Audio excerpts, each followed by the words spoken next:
Hey healthy people, what's up?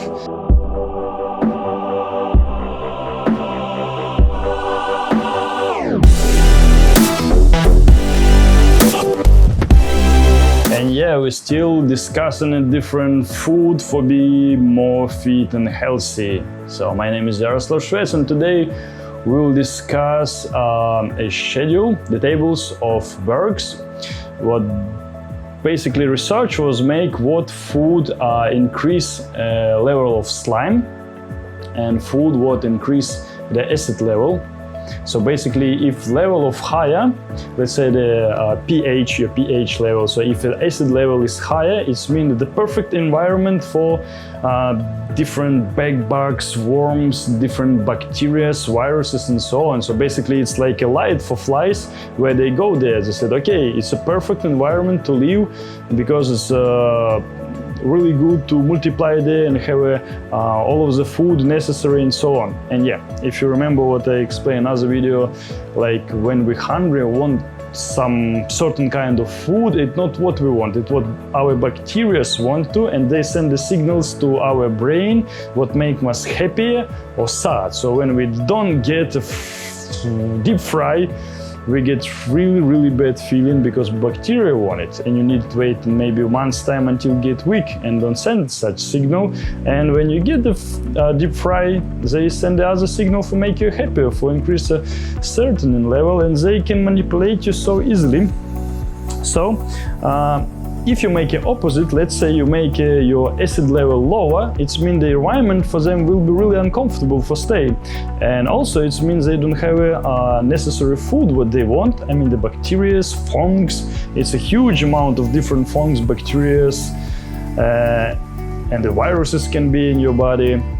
And also they not multiply well in such environment because environment not friendly for them, so they might even not multiply at all. And you will be not attractive to them. To same the level of slime, so some food it's make the level is higher, some food they make the level is lower. And what the research was made, the basically pH level and the slime level in the body basically the same or similar, and from different kind of food as well. So don't be lazy, just type it online. I'll show you as well all of the schedule so you can see it easily. So let's say depend from what you eat, what kind of meat or fish you eat, and on what dietary you stay. So you can look on all of the graphics and you can manage your food. Maybe something eat less, something eat more, maybe something need to change or something get rid of it, and so on.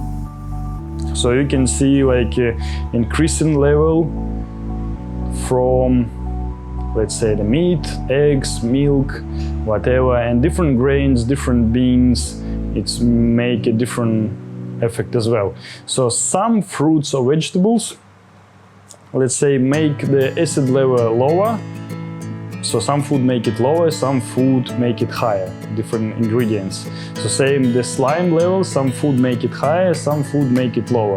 So basically, if you want to be like a super healthy, is lower is better, and if it's higher is worse. So basically, the more slime you have, it's more extra way you will have, and actually it's a good environment for the fungus, what basically not really good for us. So what you can do this detox, fasting, or change your food, keep the dietary. So it's another version for you how you can manage your food by a little bit another system. So you can look what's more suitable for you, what less suitable for you. Maybe you have an allergy on a certain food or so on, or maybe you need to stay on a high protein food.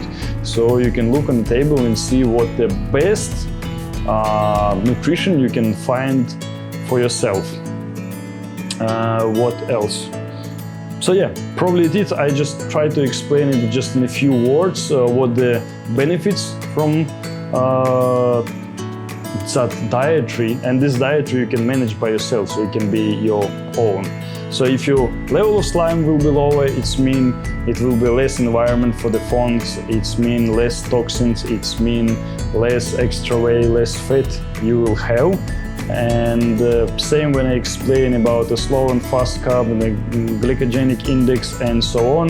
So basically it's everything connected, so different kind of dietary. So when you see what like models, fitness models, bodybuilders eat, you can put to the schedule, you can see how much they can fit the certain diet and so on, and you can make your own conclusions as well. Okay, I try to find more interesting and useful information what make you looks better, fitter with a higher level of energy, so stay tuned.